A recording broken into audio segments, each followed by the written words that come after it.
والدہ بیمار ہے، اللہ شفا عطا فرمائے۔ گزارش یہ ہے کہ مجھے تو نکاح پڑھانے کی اجازت نہیں ہوتی، لیکن یہ ہمارے ساتھی بیٹھے ہیں، ان کو مل لیں کہ کسی بزرگ کو کہہ کے آپ کا نکاح کرا دیں گے۔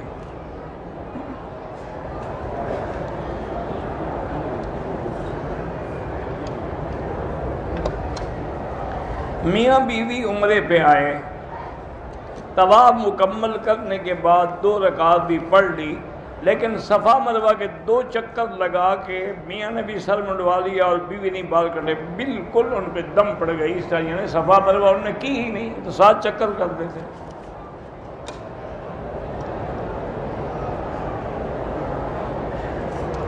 اگر کوئی آدمی کسی بھی معذور کو ویل چیئر پہ لے کے عمرہ طواف کرتا ہے تو اگر اس کی اپنی نیت بھی ہوگی تو انشاءاللہ اس کا بھی ہو جائے گا۔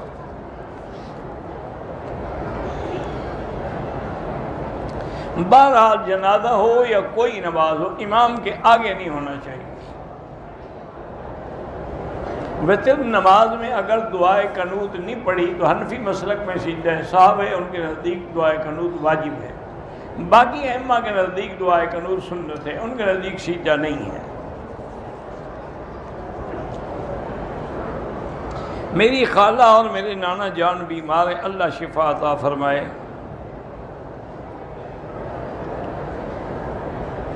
بہرحال اگر مسجد ہے لیکن اس کا امام کھلا ہوا بدعت کرنے والا ہے، جیسے کہ آج کل رواج ہے کہ جہاں اہل بدعت ہوتے ہیں تو وہاں اذان سے پہلے بھی صلاۃ والسلام ہوتے ہیں، نماز کے بعد بھی کھڑے ہو کے صلاۃ والسلام، تو صاف ظاہر ہے کہ یہ اہل بدعت ہے، ان کے پیچھے نماز نہیں ہوتی۔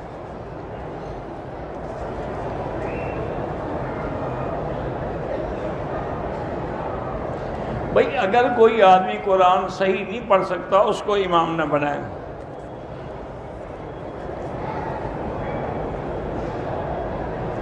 فرض نماز کی 3 اور 4 رکعت میں فاتحہ کے بعد سورت پڑھ لی، بالکل حنفی حضرات کے نزدیک سجدہ ہے۔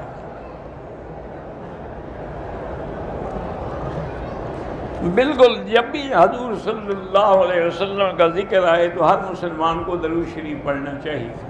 اگر پورا درود شریف نہ بھی پڑھ سکے تو صلی اللہ علیہ وسلم۔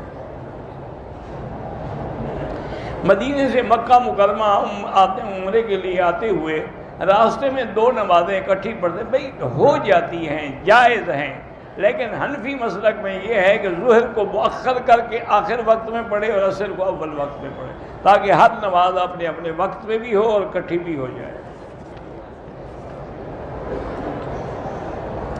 میرے بیٹے کا نام سیف الرحمان ہے، بیمار ہے، اللہ شفا عطا فرمائیں۔ ملاقات کے لیے بھائی درس کے بعد مجھے نیچے آ کے مل لیں، عشاء کے بعد انشاءاللہ۔ قسطوں پر چیزیں فروخت کرتے ہیں، 35% منافع لیتے ہیں، وہ جائز ہے۔ میرا لڑکا لاکھوں ریال کا مقروض ہے، اللہ اس کے قرض ادا فرما دے، اور جو بھی مقروض ہیں اللہ ان سب کے قرض ادا فرما دے، اور اس کے لیے جتنا استغفار پڑھیں گے انشاءاللہ تو اللہ مدد فرمائیں گے۔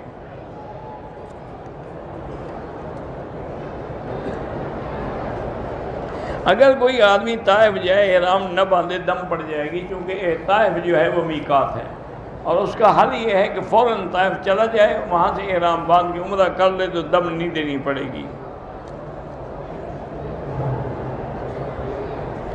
اور طائف کا بھی یہی مسئلہ ہم نے بتا دیا ہے کہ بغیر احرام کے وہاں سے نہ آئیں۔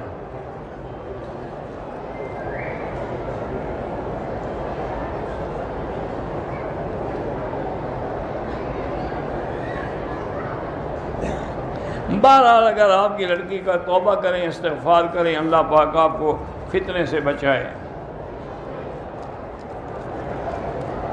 میرے 2 بچے ہیں اور شوہر مجھے بہت تکلیف اذیت دیتے ہیں، تو یا مانعو اللہ کا نام ہے، اول آخر درود شریف پڑھ کے ہر پانی پہ کھانے پہ دم کر کے دیا کریں۔ میرے بھائی کا ایکسیڈنٹ ہوا، ان کے 2 دوست بھی تھے، وہ بھی فوت ہو گئے، اللہ مغفرت فرمائے۔ حرم میں ہم امام کی اقتداء کرتے ہیں. جنازے میں ضروری نہیں ہے کہ آپ ایک سلام پھیریں، 2 بھی پھیر سکتے ہیں، 1 بھی پھیر سکتے ہیں.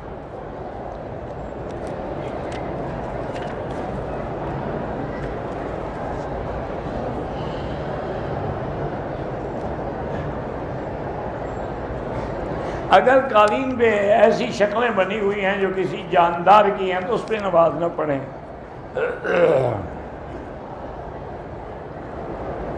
میاں بیوی سے والدین نے قطع تعلق کر لیا ہے، چونکہ ہم بدعت نہیں کرتے، بالکل بدعت نہ کریں، یہ کوئی نافرمانی نہیں. نافرمانی وہ ہوتی ہے جب دین کے خلاف بات دنیاوی بات ہو، لیکن لا طاعت لمخلوق فی معصیت الخالق، کسی بندے کی فرما برداری اللہ کی نافرمانی میں نہیں ہو سکتی. کمپنی والوں نے میرے پیسے روکے ہوئے ہیں تو آپ حسبنا اللہ و نعم الوکیل زیادہ سے زیادہ پڑھ کے دعا کریں. ماموں اور مامی کے ساتھ لڑکی عمرے پہ آ سکتی ہے. سید خاندان کو زکوٰۃ دینا جائز نہیں ہے.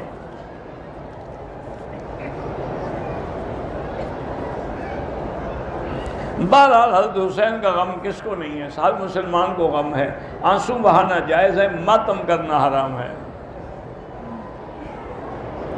حضرت علی نے کربلا جانے سے کیوں نہیں روکا؟ حضرت علی تو فوت ہو چکے تھے، کیسے روکتے؟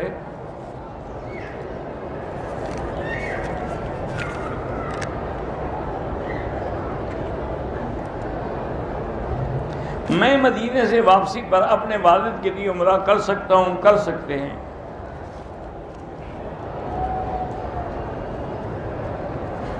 بہرحال کوشش یہ کیا کریں کہ عورتیں نہ تو نماز میں آگے ہوں نہ برابر کھڑی ہوں.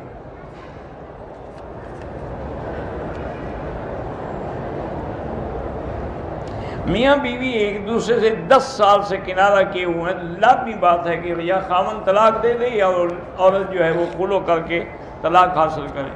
10 سال بیٹھی رہے یعنی بغیر خاوند کے.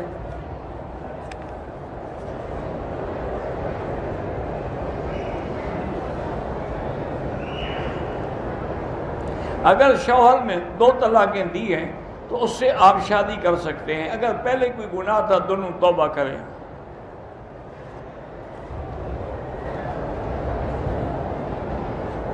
لوگ مسجد میں بارش کے لیے دعا کرواتے ہیں، لوگوں سے پیسے لے کے حلوہ تقسیم کرتے ہیں. یہ حلوہ تقسیم کرنا ناجائز ہے.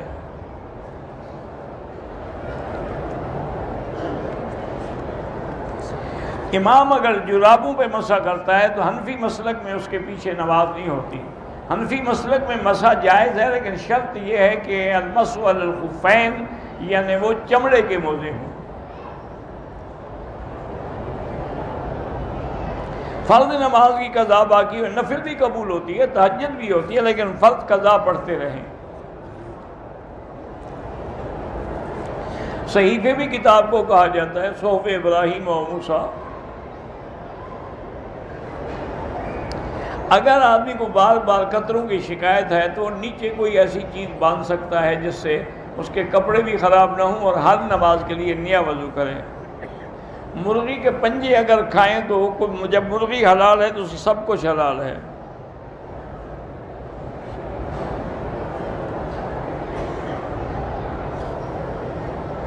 شریعت میں اس بات کی اجازت ہے کہ لڑکیاں مدارس میں پتہ نہیں کیا ہوتی ہیں، بہرحال مدرسے میں جا سکتی ہیں، لیکن کوشش کریں کہ لڑکیوں کے لیے لڑکیوں کا مدرسہ ہو، مردوں کا نہ ہو. میں نے تجارت کی برکت کے لیے مسجد میں بچوں کو مٹھائی تقسیم کی. ٹھیک ہے، کوئی بات ہے، خیرات ہی ہے نا. منزل پڑھ سکتے ہیں، وہ تو قرآن کی صورتیں ہیں. میرے دوست کا بیٹا ہے، اس کی آنکھ خراب ہو گئی، اللہ شفا عطا فرمائے. ساس کو اور دادی کو امی کہہ کر بلا سکتے ہیں؟ ہاں بلا سکتے ہیں. میں نے بازار سے مسجد کے لیے قالین خریدی ہے، اس پر ہم نماز پڑھ سکتے ہیں؟ ہم پڑھ سکتے ہیں، پھر مسجد میں بھی بچھا دینا. دنیاوی تعلیم حاصل کرنا جائز ہے، لیکن شوہر اگر اجازت نہ دے تو پھر آپ نہ داخل ہوں. قضا نماز اسی طرح پڑھی جاتی ہے جیسے ادا پڑھتے ہو.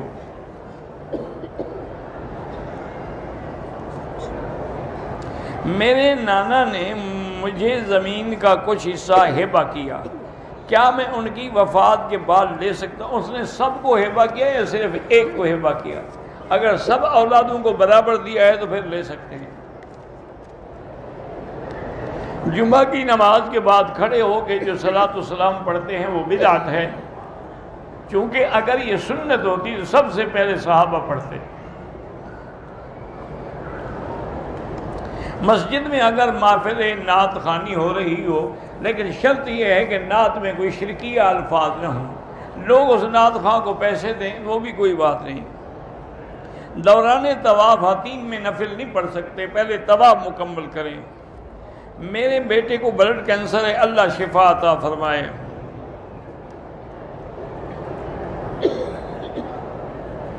پتہ نہیں کہتے کیا شیعہ کی دعوت پہ نہ جائیں تو بہتر ہے۔ اگر سری نمازیں ہیں یا جہری ہیں، حنفی مسلک میں امام کے پیچھے مقتدی فاتحہ بھی پڑھے گا، امام کا پڑھنا ہی مقتدی کے لیے کافی ہے۔ دوران طواف عصر کی اذان ہو گئی، طواف مکمل کر لیا اور واجب الطواف مغرب کی نماز کے فوراً بعد یعنی فرض جماعت میں پہلے ادا کرو، ٹھیک ہے، مغرب کے بعد ادا کریں، بالکل کر سکتے ہیں۔ اگر ہم یہاں سعودی عرب میں رہنا چاہتے ہوں تو دین کے لیے رہنے کی نیت کریں، باقی دنیاوی کام ہوتا رہے گا ساتھ۔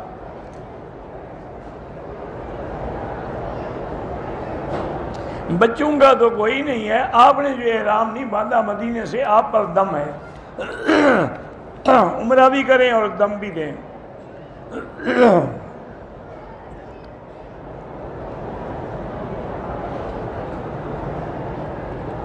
ہم نے آٹے کی چکی لگائی ہے، ہر مہینے میں 1 من آٹا مدرسے کو دیتے ہیں، ٹھیک ہے، فصل کے وقت گندم خرید کر کے رکھ لیتے ہیں اور آٹا فروخت کرتے ہیں، وہ بھی جائز ہے۔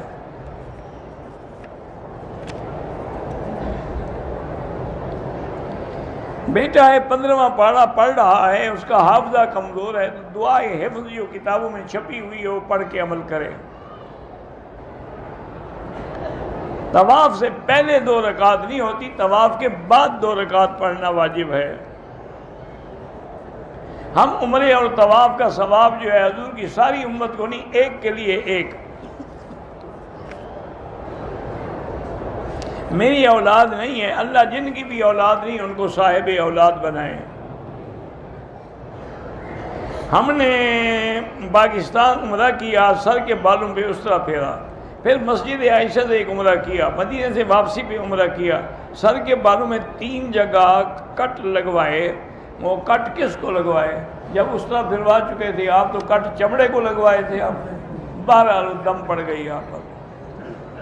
پاکستان نہیں دے سکتے، یہاں دینا ہوگا۔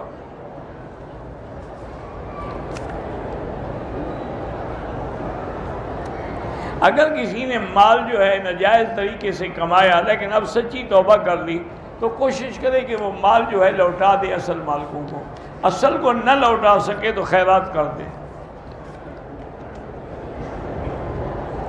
بیوی اگر ساس کی نافرمان ہو، اللہ اس کو ہدایت دے، اس کو پیار سے سمجھائیں، پیار سے قائل کریں۔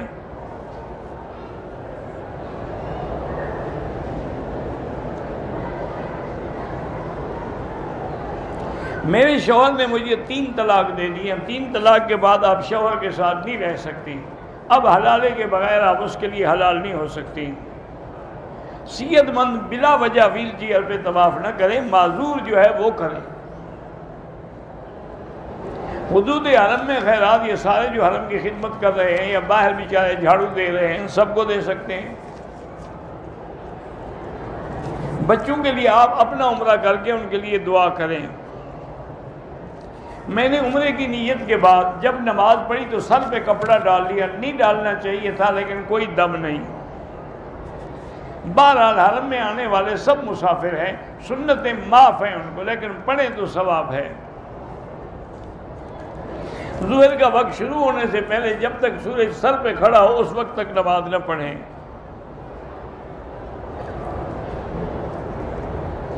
میرا بھائی انڈیا میں انگلش فلموں میں پتہ نہیں کیا کرتا ہے، اللہ اس کو ہدایت دے۔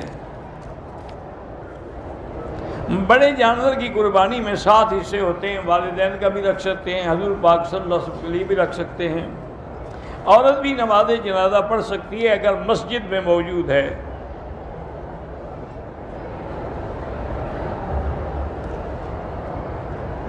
میری بیوی 5 سال سے مجھے چھوڑ کے چلی گئی، طلاق دے دو، جان چھوٹے، بس۔ جب وہ آپ کے ساتھ رہنا ہی نہیں چاہتی تو بلا وجہ وہ گناہ کرے تو آپ کے ذمہ لکھے جائیں۔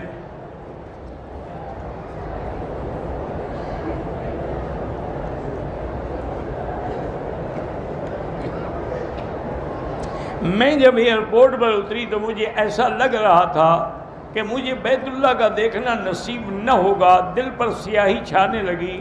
میں نے اخلاص سچے دل سے توبہ کر لی تو الحمدللہ دل ٹھیک ہو گیا، الحمدللہ، اللہ کا شکر ادا کریں۔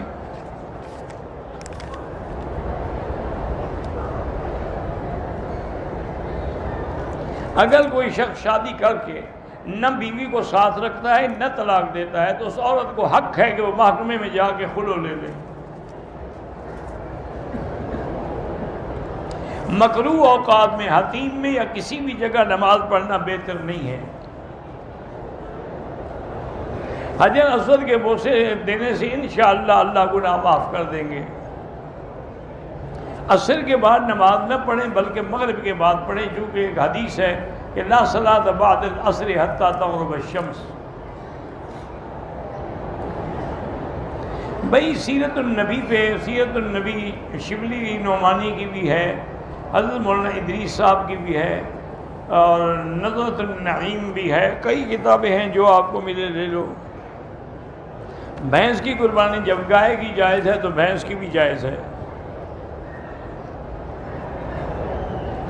سورت توبہ کی تلاوت شروع کرنے سے پہلے اگر اس نے بسم اللہ پڑھ لی کوئی حرج نہیں، وہ تو انہوں نے فاصلہ کیا ہے تاکہ کہ دونوں صورتیں ایک ہیں یا الگ الگ ہیں، بس پڑھ لے تو کوئی بات نہیں ہے۔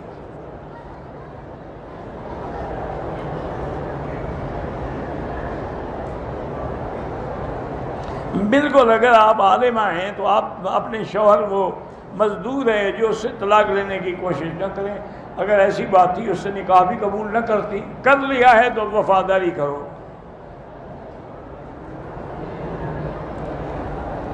میرا شوہر پاکستان میں ہے، میں اپنے والد کے ساتھ عمرے پہ آئی ہوں، کوئی گناہ نہیں، لیکن بہتر ہوتا ہے کہ خاوند سے اجازت لے کے آدمی آئے۔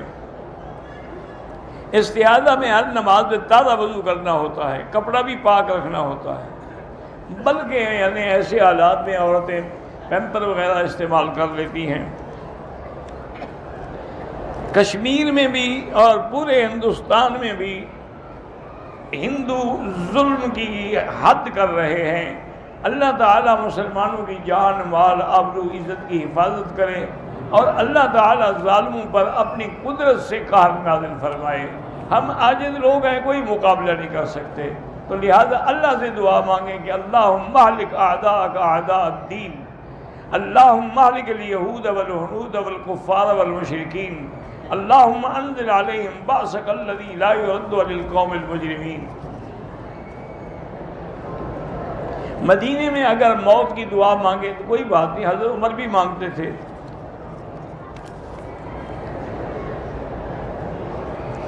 فرعون جو ہے وہ بہرحال دریا میں غرق ہوا ہے، قرآن نے دریا کا نام تو نہیں لیا، لیکن دلائل یہی کہتے ہیں کہ وہ نیل دریا تھا۔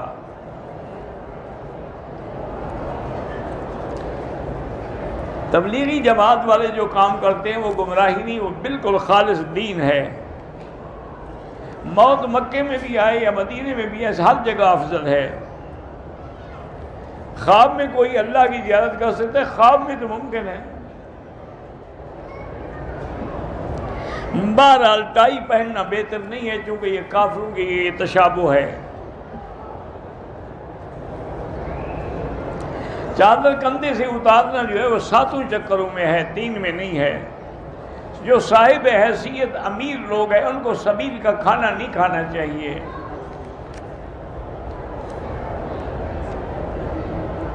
اگر میقات سے باہر رہتا ہے، میقات سے احرام باندھ کے عمرہ ادا کیا، دوبارہ عمرہ کیا، میقات سے احرام باندھے، میقات سے باندھ کے آئے،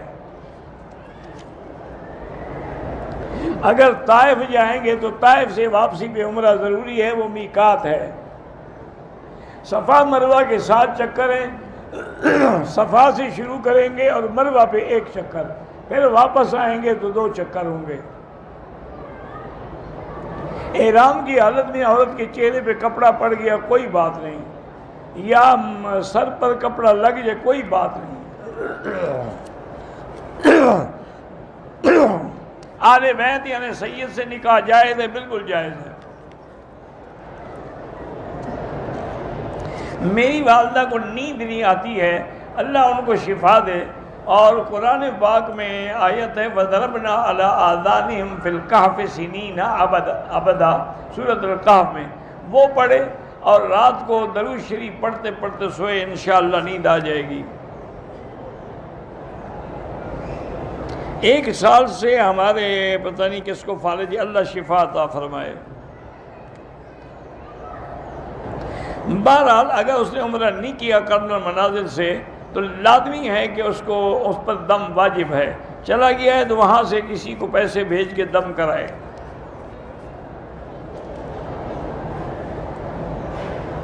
بغیر سر مڑانے کے احرام اتار دیا اور بال نہیں کٹوائے، دم بھی پڑ گئی لیکن بال بھی کٹوائے فوراً، کیونکہ جب تک بال نہیں کٹوائے گا وہ احرام میں ہے۔ اگر روزے کی حالت میں عورت کو حیض آ جائے وہ روزہ نہیں ہوگا، کھا پی بھی سکتی ہے لیکن ادب سے، تاکہ لوگوں کے سامنے نہ کھائے پیے۔